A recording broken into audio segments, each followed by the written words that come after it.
हनुमान जी का जन्म त्रेता युग में अंजना के पुत्र के रूप में हुआ था। अंजना असल में कुंजी कस्थला नाम की एक अप्सरा थी, मगर एक शाप के कारण उन्हें नारी वानर के रूप में धरती पे जन्म लेना पड़ा।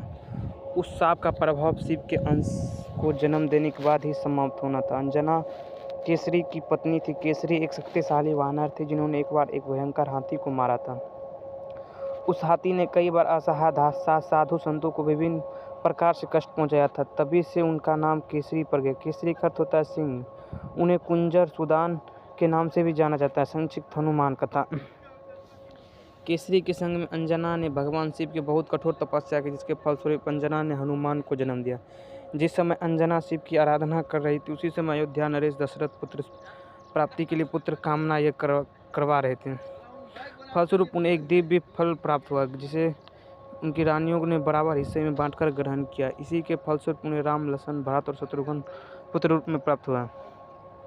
विधि का विधान ही कहेंगे कि उस दिव्य फल का छोटा सा टुकड़ा एक चील काट के ले गई और उसी वन के ऊपर से उड़ते हुए चील के मुंह पे वो टुकड़ा नीचे गिर गया। उस टुकड़े को पवन देव ने अपने प्रभाव से याचक बनी हुई अंजना के हाथों में गिरा दिया। ईश्वर का वरदान समझकर अंजना ने उसे ग्रहण कर लिया। उसके फलस्वरूप उन्होंने पुत्र के रूप में हनुमान को जन्म दिया। अंजना के पुत्र होने के कारण ही हनुमान जी ने अंजनेय नाम से भी जाना जाता है, जिसका अर्थ है अंजना द्वारा उत्पन्न।